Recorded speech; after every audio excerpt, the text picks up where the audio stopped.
The first time she saw the Mustang, Karen pursed her lips like she'd tasted a lemon. I was rolling the car off a flatbed, half rusted and missing most of its dignity, when she marched down the sidewalk in her neon-pink tracksuit. She didn't bother with hello. She pointed a lacquered fingernail at my project and said, "That thing is not allowed here."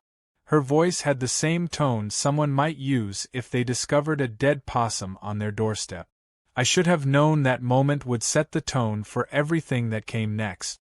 I just moved into the neighborhood a month earlier, thrilled to finally own a garage and a sliver of driveway for my long-dreamed restoration. The HOA brochure bragged about historic charm and community values. Apparently those values included hostility toward anything more interesting than a beige SUV.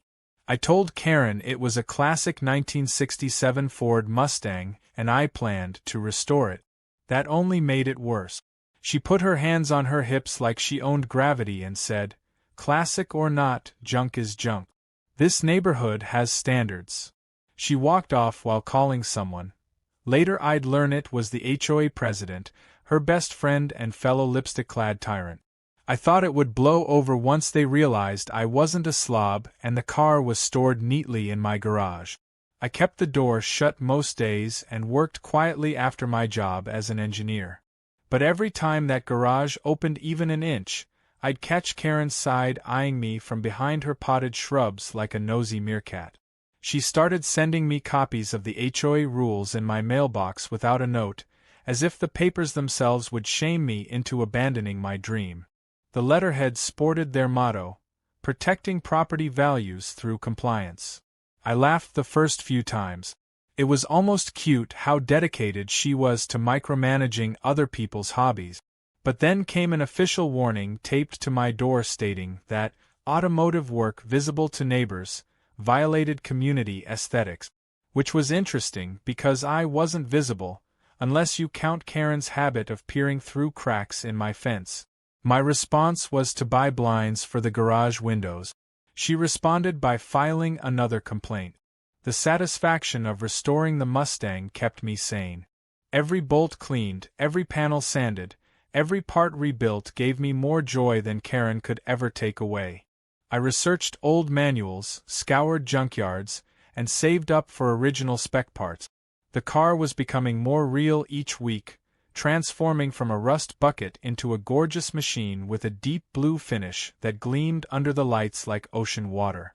I imagined driving it on a warm evening, windows down, engine growling with that iconic muscle car rumble. That vision pushed me through the worst of the HOA nonsense. I kept my communication polite and calm, always answering their letters with receipts and photographs proving the car was out of sight. They hated that I followed the rules better than they did. Karen, in particular, looked offended every time I smiled and wished her a pleasant day. She wanted me angry. She needed conflict like oxygen. Her backyard fence had a sign reading, "We believe in order," as though she were auditioning for a suburban dictatorship. After months of work, the Mustang finally reached a point where the engine could roar to life. The first startup was an event. I opened the garage, turned the key, and the car erupted with glorious thunder. I might have cheered out loud. Unfortunately, Karen heard it too. Her screen door slammed open and she stormed out barefoot, waving a clipboard. "Noise violation," she yelled over the sound. "That car is a menace." She acted like I had summoned a dragon. I let it run only a few seconds before shutting it off, grinning like a kid. Karen scribbled furious notes, as if she were preparing for a trial at the Supreme Court. A few minutes later, my phone rang. The HOA demanded proof that the car was registered and insured. I reminded them that until it was road-ready, I legally didn't need either. They replied that the community preferred fully registered vehicles on the premises. Preferred wasn't legally binding. They didn't like being reminded. Days later, I came home to find Karen standing at the end of my driveway with two strangers dressed like they'd come straight from a real estate convention. The trio stopped talking when they saw me. Karen gave me a triumphant smile and said, "These are representatives from the county office. They're here to investigate an unregistered vehicle." The man in khakis asked for the vehicle identification number. I opened the garage without hesitation and let them check everything. He nodded and said, "Looks good. He's restoring his own car. Nothing illegal here." Karen's face tightened like she was trying not to scream. The officials left, probably rolling their eyes all the way to their car. Karen turned to me, lowering her voice into a venomous whisper, "We will get rid of that thing. This community deserves better than your hobby." Then she stomped away, heels striking the pavement like tiny hammers of righteousness. Things escalated in a direction I never expected. A week later, I visited the local DMV to start paperwork so I'd be ready once the Mustang could be legally driven. I walked to the counter with my folder of documents, excited for this next milestone. But the clerk frowned at her screen, tapping a few keys before saying, "There's already a registration application submitted for this vehicle." I blinked, convinced I misheard. She repeated it. Someone had already claimed my Mustang. She gave me a printout. The applicant's name, Karen Miller. My neighbor. The woman who hated the car had tried to register it in her own name. For a long second, I just stared, feeling the slow burn of disbelief morph into a kind of amused horror. I asked how that could even happen. The clerk said the request was pending approval but missing required proof of ownership. If they received a title document, the system might actually process it. That was when I realized this wasn't a petty complaint anymore. Karen wasn't just trying to stop my project. She was trying to take my car. I left the DMV with adrenaline coursing through my veins, mentally scrolling through every possibility. How did she even get the VIN? Did she sneak into my garage? Use binoculars? That creepy fence-peeking habit suddenly felt a lot more sinister. She must have taken notes months ago. And now she was attempting what could only be described as ownership theft wrapped in HOA entitlement. I knew I needed to get ahead of whatever she planned next. I made copies of all my documents, backed up digital photos of the restoration process, and stored everything in a waterproof safe. Then I sat in my driveway staring at the Mustang. The deep blue paint reflected the sky, a symbol of everything I'd worked for. Karen probably thought paperwork would scare me into folding. She misjudged me. I wasn't a guy who bought a finished car.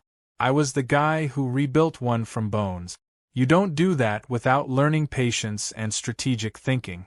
If Karen wanted a fight, she was about to learn the difference between annoying someone and motivating them. But the worst part wasn't that she tried. It was that she almost succeeded. When I got home from the DMV, Karen was watering her perfectly manicured lawn with that smug expression she wore whenever she thought she had leverage. She didn't acknowledge me at first. She just hummed loudly, like she was too busy being superior to notice the guy whose property she was trying to steal. I walked toward my front door without looking at her. That seemed to irritate her more than any argument could have. She called out, "You should keep better track of your paperwork. It would be a shame if the county made a decision without your input." I paused on my steps, slowly turning just enough to meet her eyes. I wanted her to see that I wasn't rattled. With the calmest voice I could muster, I said, "Don't worry. They'll hear from me." Then I went inside. Karen stood frozen, smile twitching like she wasn't sure whether I had just threatened her or simply dismissed her. Either way, it bothered her. That meant I was doing something right. I had to strategize. If Karen already tried to submit a fraudulent registration, she wasn't going to stop there. Someone that entitled doesn't back down just because they get caught. They escalate. The HOA was clearly willing to support her nonsense up to now, so I assumed I was dealing with a duo of suburban villains convinced they were guardians of neighborhood purity. They needed a reality check. But I had to be smart. Emotionally lashing out was what Karen wanted. Instead, I planned to beat her with patience, proof, and paperwork she couldn't manipulate. I spent the next few evenings documenting every stage of the restoration, organizing receipts, and photographing everything with timestamp. I wasn't just preparing to defend ownership. I was preparing to make any attempt she made look intentionally criminal. For a few days things were quiet. Suspiciously quiet. Karen barely emerged from her house except to collect mail. She avoided eye contact. That should have given me peace, but instead it felt like standing in the calm before a storm you know is coming. Sure enough, the storm showed up with a bang, literally.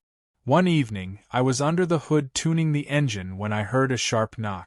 The kind of knock that says someone's here to make your life harder.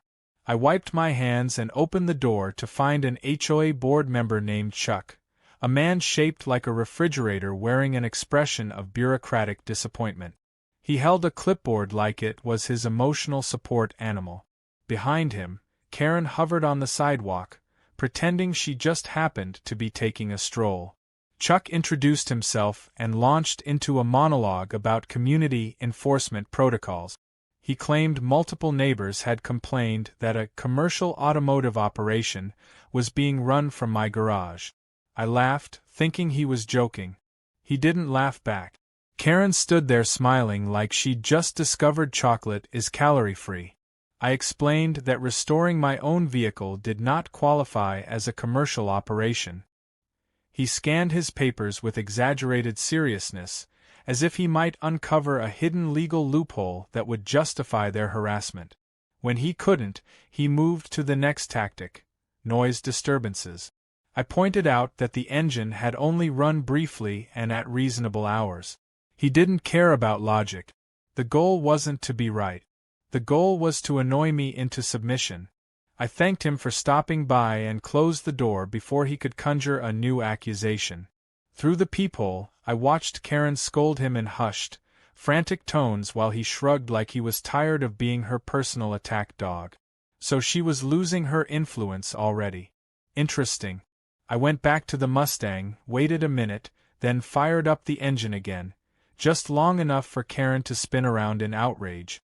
Sometimes petty wins are important. The next twist arrived 3 days later when I received a certified letter from the HOA. It claimed that due to ongoing violations, they were considering issuing fines and possibly pursuing vehicle removal. The language was intentionally vague, implying they had the authority to tow my Mustang out of existence if I didn't cooperate. I read it twice, then a third time. Not because I was scared, because I was fascinated by how bold they had become. Trying to take my car through the DMV was one thing. Threatening to take it physically was another. They didn't realize that their aggression was giving me everything I needed: documented evidence of harassment and attempted property seizure. I marched over to the HOA office, which was located in a converted basement of one board member's house.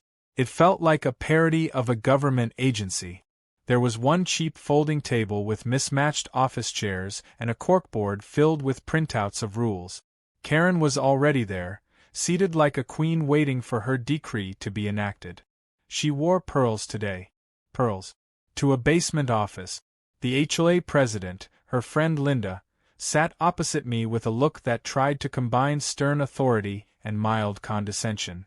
She opened with, "We have concerns that your vehicle is negatively impacting neighborhood aesthetics." I calmly asked for specific clauses in the governing documents being violated. They exchanged glances. That was their first mistake. They assumed I hadn't read the bylaws. I had not only read them, I had annotated them. I laid out photographs showing the Mustang fully inside the garage. I pointed out that all mechanical work took place indoors, with no noise exceeding reasonable limit. I provided receipts proving it was a personal project, not commercial work. With every piece of evidence I presented, Linda's confidence shrank. Karen, on the other hand, looked ready to leap across the table and throttle me with her pearls. When I finished, I asked them to clarify the legal basis for any removal action. The silence that followed was delicious. Eventually Linda muttered, "We will review our stance." And that was that. Meeting over. I stood, thanked them for their time, and left without looking back. Karen hissed my name as I exited, like a villain whose evil plan had been foiled by inconvenient facts. The logical move from Karen would have been to cut her losses. But entitlement doesn't accept defeat. It mutates. She needed a new angle, and she found one soon enough. The next week, I woke to a tow truck parked near my driveway. The driver was stepping out, clipboard in hand. My heart rate tripled, not in fear, in fury. I rushed outside. The driver looked confused when I demanded to know why he was there. He said he'd been dispatched to remove an abandoned vehicle. He gestured at the Mustang. Abandoned. Inside my own garage. Karen strutted over, waving a document she clearly forged or manipulated. She proudly announced, "This is an authorized removal order." The tow guy examined it for 5 seconds and handed it back. "Ma'am, this isn't valid." Her face darkened. She stomped her foot. "I am on the HOA board, and I demand you tow that car." He laughed right in her face, got back in his truck, and drove away. I almost felt sorry for her for half a second. Almost. Karen glared at me like I had personally ruined her career in suburban law enforcement. She leaned in close enough that I could smell her overly sweet perfume and whispered, "You think you're clever, but I'll get what I want." Then she walked away, seething. I looked at the Mustang again. Restored paint. Rebuilt engine. Fresh future ahead. She couldn't take it. She couldn't own it. That made her furious. Which made me wonder just how far she was planning to go. I got the answer sooner than I expected. The very next day, the DMV called me. They needed me to come in immediately regarding an urgent development with my vehicle registration. My stomach dropped. If Karen had somehow pushed her fraudulent paperwork further, I was dealing with more than harassment. I was dealing with a theft attempt that might soon have government backing. As I grabbed my documents and keys, I realized the Mustang wasn't the only thing I was fighting for anymore. It was my right to live without someone constantly trying to control me. And I wasn't about to let a pink tracksuit tyrant win. The real battle was about to begin. The DMV office smelled like stale coffee and bureaucracy. I walked to the same clerk from before, and she recognized me immediately. Her expression told me she had news and none of it was good. She motioned me to a side area away from the counter. That alone made me nervous. She lowered her voice and said, "Someone submitted a title document this morning claiming the Mustang belongs to them." My pulse hammered in my ears. "Do you have a name?" I already knew the answer before she said anything. "Karen Miller," she replied.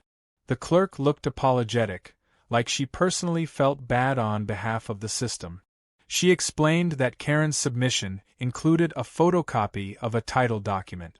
A fake, obviously. But until the DMV could verify ownership, they were required to flag the registration as disputed. Meaning I wouldn't be able to complete my paperwork until the matter was resolved. "You still have legal ownership," she reassured me. "But this could take weeks." Which was exactly what Karen wanted. Delay, inconvenience, stress. Death by paperwork. I thanked the clerk and walked outside to breathe air that didn't taste like toner and frustration. I sat in my car staring at my steering wheel, trying to decide whether to laugh, scream, or drive through the HOA president's fence. Karen wasn't just escalating. She was sprinting into full insanity. For her to create a fake title meant she had either guessed or stolen specific information. VIN, year, model. She must have taken photos of the Mustang through some crack in my privacy weeks ago. The thought made my skin crawl. She wasn't just watching me. She'd been planning this for a long time. My project wasn't a car to her anymore. It was a trophy to be displayed in her twisted campaign for power. On the drive home, I asked myself the most important question so far. What did Karen actually get out of this? Why did she need to possess something she openly despised? It wasn't about liking the Mustang. It was about controlling me. The Mustang represented a tiny rebellion against the beige spreadsheet of rules she lived by. And she couldn't stand that I was happy doing something she couldn't dictate. That realization calmed me. I wasn't losing my mind. She was afraid. And fear makes entitled people dangerous but stupid. When I pulled into my driveway, Karen was waiting. not casually passing by. Waiting. She leaned on her floral mailbox like a supervillain choosing her moment. I ignored her as I unlocked my door. She spoke anyway. "You should have cooperated," she said, voice cold and self-satisfied. "Now this is out of my hands." I turned, keeping my expression neutral. She wanted a reaction. I wasn't giving her one. "Karen," I said evenly, "you forged a title document." Her eyes flicked with panic. Just a twitch, small but telling. Then she recovered. "I submitted proof that the car has been abandoned on your property for months," she declared, like she was reciting a perfectly legal argument. "Community resources dictate we reassign it to a responsible owner." I couldn't stop the small laugh that slipped out. "And you think that's you?" She glared at me like I had just insulted her throne. "This neighborhood trusts me," she insisted. "They know I uphold the rules." Without another word, she spun around and marched home. Her retreat looked victorious to her. To me, it looked like desperation wrapped in arrogance. I needed help. Real help. An attorney. A friend of mine from college, Marcus, was now a real estate lawyer. I called him that evening and unloaded the whole absurd saga. He was silent for several seconds after I finished. Then he said, "Okay, wow. I've dealt with bad HOAs, but this is next-level psychodrama." He told me exactly what to do. File a formal cease and desist letter. Notify the county property office and DMV fraud unit. Get a security camera facing the driveway and garage. Document every single interaction. All of it would create a paper trail strong enough to crush Karen's fantasy of ownership into dust. His confidence boosted mine. I wasn't in this alone anymore. The next morning, I installed cameras with wide angles covering everything Karen could possibly claim. I caught her lurking twice before noon. She pretended to check her mailbox each time, despite the fact that the mail hadn't been delivered yet. I smiled and waved at the camera while she stared, realizing her spying days just took a hit. That afternoon, I printed and hand-delivered legal notices to the HOA and slid a copy into Karen's mailbox. Nothing rude, nothing emotional. Just a professional declaration that her interference with my property rights would result in consequences. I expected outrage. I wasn't disappointed. Karen arrived at my front door 90 seconds later, pounding like she wanted to break it down. I opened it just enough to speak without giving her a chance to barge in. She shoved the letter into my chest. "You think you can threaten me?" she hissed. I calmly replied, "I think you should stop breaking the law." Her nostrils flared. She was seconds away from combusting. She spat out something about calling the sheriff and stormed away. Good. Go call someone with authority. Maybe they'd explain to her what boundaries are. The sheriff actually did show up later. A middle-aged officer with a dad mustache knocked politely and explained that someone claimed there was a stolen vehicle in my garage. I offered him a tour. He saw the camera footage. He reviewed my ownership document. He asked if there were any other issues with the neighbor.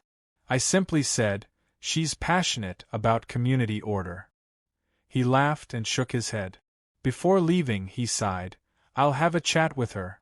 But some folks don't listen until they face real penalties." He was more right than he knew. A few days passed. I kept restoring the Mustang. Final polishing. Final wiring. The car was so close to finished I could feel every future mile. And that was exactly when Karen made her biggest move yet. Saturday morning, a for sale sign appeared in my yard. An enormous, professionally printed sign. According to it, my house was listed on the market, with an agent's name and a phone number. People actually showed up.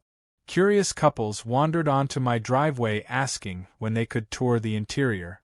One guy had the audacity to peek through my window like he was scouting a purchase. Karen watched from her lawn chair, sunglasses on, smirking as if this was the peak of comedy. I tore the sign out of the ground and confronted the agent on the phone. She was horrified. Someone pretending to be me had called to list my property. She immediately removed the listing and filed a report with the platform. The implications hit me hard. Karen wasn't looping the HOA in anymore. She was taking independent action, and fast. The Mustang wasn't her only target. My home was next. She wasn't satisfied with removing one symbol of my independence. She wanted everything. She wanted me gone.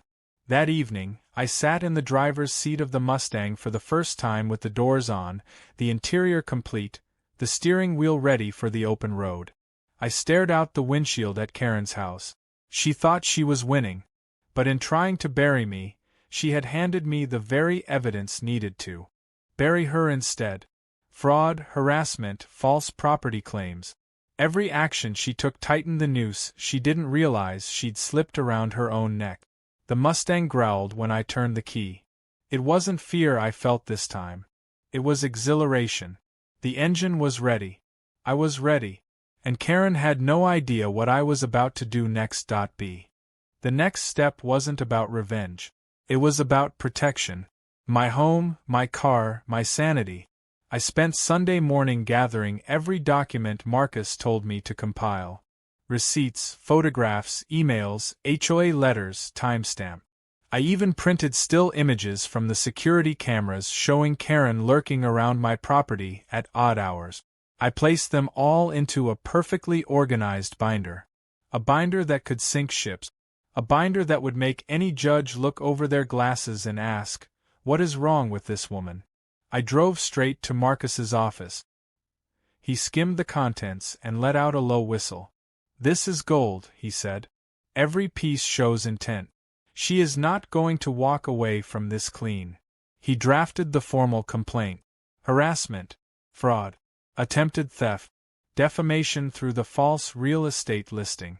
He suggested seeking a restraining order as well. I had resisted that idea earlier. Now it felt necessary. Karen's behavior was no longer a petty nuisance.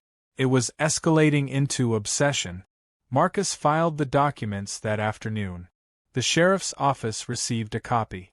So did the county fraud investigator. And so did the HOA. I was beginning to feel something I had not felt since restoring the Mustang began. Momentum. Real leverage. Real consequences. I could almost enjoy the process if it wasn't for the fact that every time I walked outside, Karen glared at me like a villain watching the hero spoil her master plan. Her constant surveillance made it clear that she knew things were shifting. The question was how she would react to losing control. Monday morning, she reacted. I stepped outside to head to work and found the Mustang covered in flyers. Dozens of cheap paper sheets taped all over the body, windshield, and windows, each one printed with the headline "Stolen Vehicle" and a photo of my own car beneath it. There was a number listed at the bottom. Karen's number, of course. She wanted people to call her to report my Mustang. She wanted neighbors to turn into her personal crime watch squad. My first instinct was to tear every sheet off and march to her door. But I remembered the long game. I went back inside, grabbed my camera, and documented everything. Every flyer, every angle, every taped surface. Evidence. Then I removed the papers carefully, enough to show the damage the adhesive tape caused to the fresh clear coat. My restored paint job. My hours of labor. She went after the car physically. The anger that hit me was different this time. Cold. Focused. Dangerous if misdirected. I sat in the garage with the Mustang, breathing slow, letting the fury settle into something usable. Then I made a decision. I took the car out. For the first time since I'd bought the rusty skeleton months ago, I drove the Mustang through the neighborhood. The engine growled like it had been waiting its entire life for that moment. I kept it slow, savoring every second. Karen burst out of her house when she heard the engine, running into the street waving her arms like she could physically block my progress. Her voice cracked as she screamed that the car was not registered and could not be driven. Luckily, I had a temporary permit clearly displayed in the window. Perfectly legal. Perfectly visible. The look on her face when she saw it was pure defeat mixed with disbelief. Neighbors peeked out of their windows. A few even smiled or gave a discreet thumbs up. The car was beautiful. Loud. Proud. and fully mine. Karen stood in the road, shaking with rage as I slowly passed, meeting her eyes for just a moment. That look told her everything. She had failed. The Mustang was alive. I drove straight to the sheriff's office to file a vandalism report regarding the flyers and paint damage. Another official document added to the pile against her. The real fireworks exploded that evening. I returned home to see 2 police cars parked outside Karen's house. Officers on the porch. Karen in tears, arguing, pointing frantically at my property as though her meltdown could alter reality. I stayed by my door, listening without approaching. The officers eventually came over to speak with me. One handed me a copy of the report number for the complaint I had filed earlier in the day. He asked if I would be willing to testify should this escalate to a criminal case. I said yes. Karen stood on her lawn, mascara streaked, shouting accusations about forged documents, neighborhood safety, and community standards. The officers looked exhausted. I kept calm. I kept quiet. I let her destroy her own credibility with every hysterical word. Once the police wrapped up and left, I went inside and allowed myself one private fist pump of victory. Karen had finally reached a point where people in authority saw her as the problem. And once that happens, the shift is permanent. But the night wasn't done with drama. At around 11:30, while I was getting ready for bed, my phone buzzed. The caller ID made me sit up straighter. County vehicle registration dispute. The investigators said they were fast-tracking the fraud review because the situation appeared hostile. They wanted me to bring the Mustang to the county office the following afternoon so they could verify everything in person. They also wanted my security camera footage showing Karen near the vehicle. This was the breakthrough. They were taking my side. My paperwork. My truth. The following day felt like destiny. I drove the Mustang to the county office under perfect sunshine. It felt like a ceremonial journey. Inspectors circled the car, checking VIN plates, matching numbers to purchase documents, analyzing restoration records. They took photographs and made notes. It was clinical and precise and beautiful. When they finished, the investigator pulled me aside and said, "We will be closing the dispute with you confirmed as the rightful owner." I thanked them and exhaled deeply, feeling a weight finally lift. Then they gave me the best news of all. They were forwarding their findings to the district attorney to explore charges for attempted title fraud. I wanted to hug the entire building. Karen's perfect suburban empire was about to crumble under the weight of real law. I drove home feeling invincible. The Mustang purred like it agreed that victory was near. When I parked in the driveway, Karen's blinds snapped open. She stared at me with a look I had not seen before. Not anger. Not arrogance. Fear. She came marching across the lawn, but slower than usual, like her legs were unsure of this mission. She stopped a few feet away and forced a trembling smile. "I think we may have misunderstood each other," she said, the false sweetness thick enough to choke on. "Maybe we can come to an arrangement." I looked at her, waiting. She offered a deal. If I promised not to involve the law any further, she would drop the registration claim and tell the HOA she had overreacted. She even suggested we could reset our neighborly relationship. The sudden humility was almost dizzying. Unfortunately for her, I wasn't a fan of selective accountability. I said, "I don't negotiate with people who commit crimes against me." Her eyes flashed panic. She reached out, gripping my sleeve like she was trying to physically pull my forgiveness out of me. "Please," she muttered, voice cracking. "You don't understand what happens if they press charges. My husband cannot find out." There it was. The motive. Not patriotism for HOA rules. Not community order. Image. Reputation. Fear of losing status. For the first time since I moved in, I saw the real Karen. Someone terrified of losing control. Someone whose entire sense of worth was tied to her power over others.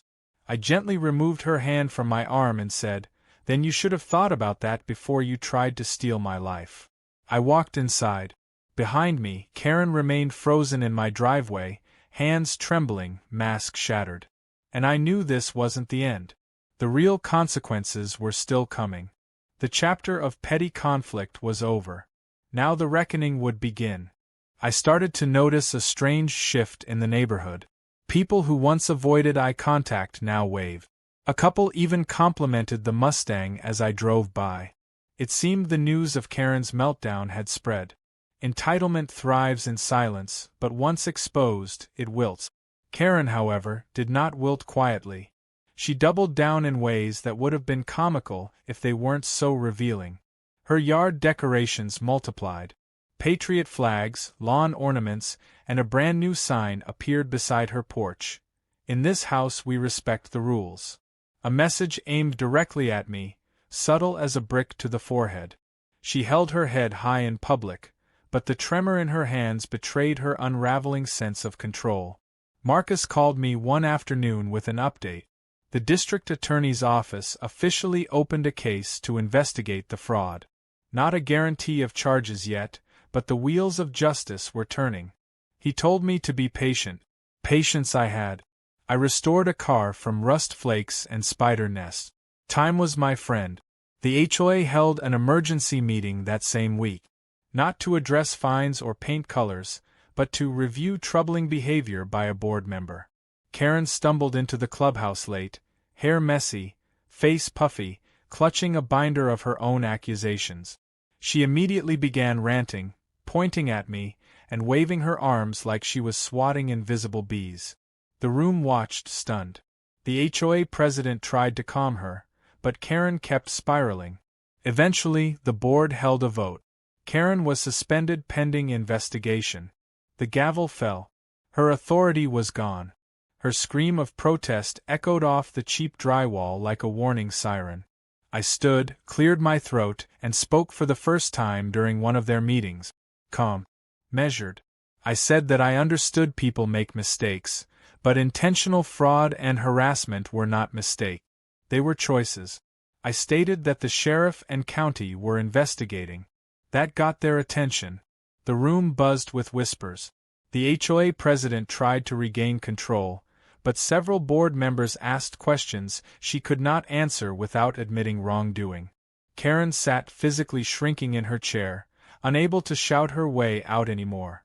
She rushed for the exit before the meeting closed, nearly knocking over a refreshment table in her hurry to flee. I thought that would be the big turning point. I assumed Karen would finally retreat, lick her wounds, and avoid trouble.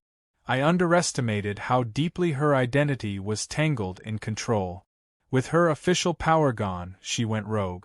She cornered neighbors to vent conspiracies about me. She claimed I was sabotaging the community, that I forged evidence, that I was dangerous.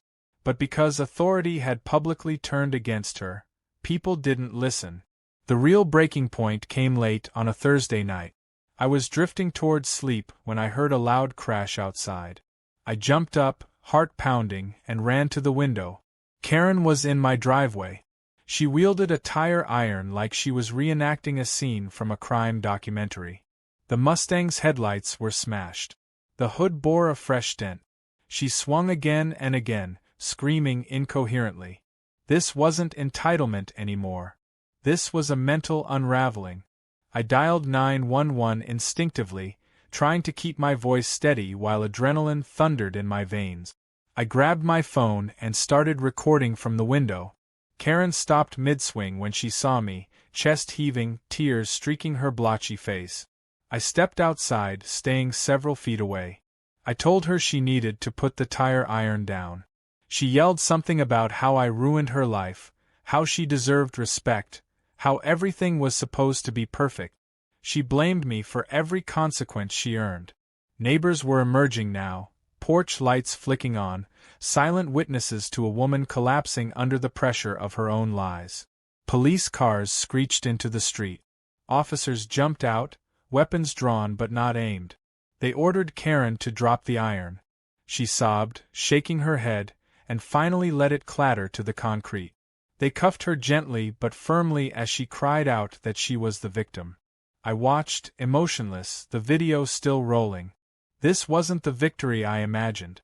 It was sad. Messy. Real. I felt no joy watching her get arrested. Only certainty. Certainty that I had done everything right. After they placed her in the cruiser, an officer approached me. He asked for the footage. I handed over my phone. He asked if I wanted to press charges. I nodded. My voice didn't waver. The next morning, Marcus called again. He had already been informed. He said Karen was being charged with vandalism, attempted grand theft auto, and harassment. Possibly more once the county fraud unit completed their case. Her husband posted bail, apparently furious, not at the situation, but at her. Word spread that he left their home that night. Her power base wasn't just cracking. It was collapsing. I spent Friday repairing what damage I could. New headlights. A careful push to smooth the hood dent. A light sanding where the paint was scratched. The Mustang still shone. Strong. Resilient. Just like its owner. People walked by offering apologies for not getting involved sooner. One neighbor brought me coffee. Another gifted me a book about classic cars. None of them mentioned Karen directly. They didn't have to. Her absence was loud enough. Saturday morning, the neighborhood felt brighter. Or maybe I just noticed it more. The Mustang idled perfectly in the driveway. I planned to take it for a long coastal drive later, treat us both to some well-earned peace. That was when a quiet knock sounded at the door. It wasn't police. It wasn't Marcus. It was Karen's teenage daughter, Emily. I'd barely spoken to her before. She stood there with red eyes, clutching a crumpled apology card. She said she was sorry for everything her mother had done. She said she was scared. She didn't know why her mom hated me so much. I assured her none of it was her fault. Kids should never pay the price for a parent's insecurity. I told her the truth. I didn't hate anyone. I just wanted to live in peace. Emily nodded and thanked me, then walked away quickly before her courage evaporated. I watched her go, feeling unexpectedly heavy. Behind every Karen is someone who suffers silently. That part almost broke me more than the car damage. Later that afternoon, Marcus called with the update I'd been waiting for. The district attorney was officially filing charges for title fraud. There would be a court date. A real case. Real accountability. I hung up, walked to the Mustang, and slid into the driver's seat. The engine fired with a proud roar. This wasn't just a car anymore. It was proof that passion beats control. That patience beats narcissism. That doing the right thing beats bullying. I sat there for a long moment, hands on the wheel, thinking not about Karen, but the silence she'd leave behind. The road was waiting. And soon, so was justice. I knew the fight was almost over, but I also understood that endings rarely happened cleanly. There would be paperwork, hearings, more uncomfortable encounters. Yet the weight on my chest felt lighter. I had survived everything she threw at me, and I wasn't done winning just yet. True victory. The court date arrived faster than I expected. Weeks had passed since Karen's arrest, and the neighborhood transformed in subtle ways. The porch politics quieted. The HOA newsletter mentioned a renewed commitment to ethical leadership, which everyone knew was code for, "Don't be like Karen." Meanwhile, the Mustang and I enjoyed stretches of long roads, wind slicing through the windows, the deep rumble of the engine making every mile feel like a celebration. Yet a small knot remained in my stomach. Not fear. Anticipation. The moment Karen finally faced real accountability. I didn't want revenge anymore.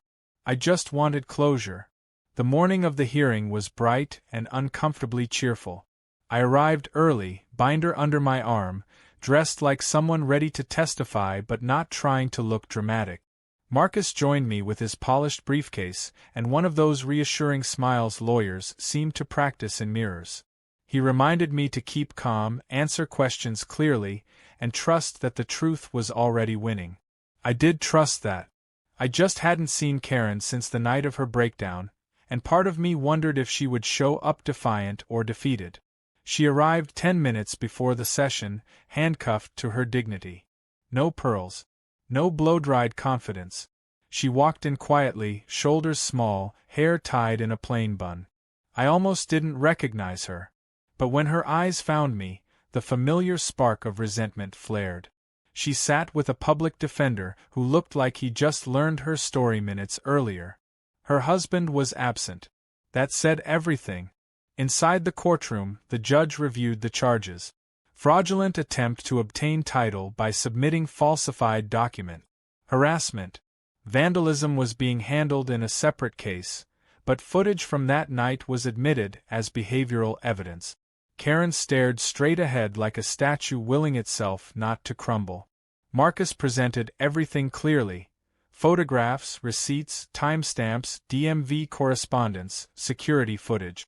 The judge nodded often, displeased with the pattern emerging. When Karen's lawyer tried to paint her as a misunderstood rules enforcer, the judge raised an eyebrow so sharply it might as well have been a legal objection. Karen stood and delivered a speech that was supposed to sound righteous. Instead, it revealed exactly who she was. She accused me of trying to destroy the community. She insisted the Mustang lowered property values. She said the neighborhood trusted her to enforce standards where others were too lazy to care. Her voice rose, cracking like thin ice. The judge halted her mid-rant and asked the single most important question. Why did you try to register the vehicle in your own name? The silence that followed was brutal. Karen opened her mouth, closed it, then stared at the floor. The judge issued a ruling that felt like justice wrapped in a bow. Karen was found liable. She was fined significantly. She was ordered to attend mandated counseling for anger and obsessive behavior. She received a no-contact order forbidding any interaction with me or my property. The judge even addressed the HOA, stating that homeowner associations are meant to serve communities, not weaponize personal grievances. The gavel cracked loudly, delivering the sound of consequence. Outside the courthouse, Karen paused as if she might approach me anyway. The order prevented it. She turned sharply and left, walking quicker than someone wearing defeat should. Marcus patted my back, saying this was a clean win. But the strangest emotion brewed inside me. Relief, yes, but not victory. Victory implies someone else must lose. What I felt was reclamation. My life, my project, my peace, all back where they belonged. A few days later, I washed the Mustang in the driveway for the first time without checking over my shoulder. The sun hit the deep blue paint perfectly. Neighbors walked by and admired it openly. One older man said he used to work on Mustangs in his youth, and asked if he could hear the engine. I fired it up, proud to share the sound. He laughed like it brought back a piece of himself he'd forgotten. The HOA sent me a letter. Not a complaint, but an apology on official stationery. They offered to repaint the small portion of the road near my driveway that had been damaged by the tow truck's attempt. They even invited me to join the board, declaring they needed reasonable and fair leadership. I declined. I didn't need a seat at a conference table to protect what I owned. Cameras, paperwork, and calm logic had already proven more effective. I didn't see Karen for weeks. Emily sometimes lingered by their mailbox, looking tired but freer. One afternoon she approached me again, this time holding a thank you card she'd drawn herself. She said her mother was gone, staying with relatives while sorting out mental health things. I wished them both better days ahead. For the first time, Emily smiled without fear. The neighborhood block party that summer was different. People actually mingled. Someone brought a grill. Kids played tag on lawns once patrolled by imaginary rule enforcers. The Mustang sat proudly on the curb, polished and gleaming. People asked questions. How long the restoration took, what kind of engine it had, whether I might consider a weekend cruise with a group of classic car fans nearby. I realized then that the car wasn't just a vehicle anymore. It was a symbol of surviving someone else's attempt to shrink my world. Later that evening, with dusk turning every surface gold, I took the Mustang for a drive along the coast. The engine hummed like it knew the road personally. I rolled down the windows and let the air wash away the last lingering tension of the past month. I thought of everything Karen had done, everything she had risked just to try to control one car and one man. How fragile her world must have been. People like her don't hate the things they claim to hate. They hate what those things represent: freedom, independence, defiance of a narrative they're trying to impose. The Mustang reminded me that no one wins when they try to micromanage someone else's happiness. The wind through the open windows reminded me that I owned my choices, my life, my path, and no HOA dictator or forged document could ever take that away again. I parked at a scenic overlook and stepped out, leaning against the warm hood. The ocean stretched endlessly ahead, the waves rhythmically hitting the rocks like applause for the battles we survive quietly. I stood there a long time, letting the moment etch itself into memory. The story wasn't about a car in the end. It was about boundaries, and the cost of ignoring them. I slid back into the driver's seat, turned the key, and smiled as the engine roared back to life, the sound of peace earned mile by mile. And as I drove home beneath the streetlights, I realized freedom is the greatest restoration project of all, built slowly, boldly, and completely by choice every single day.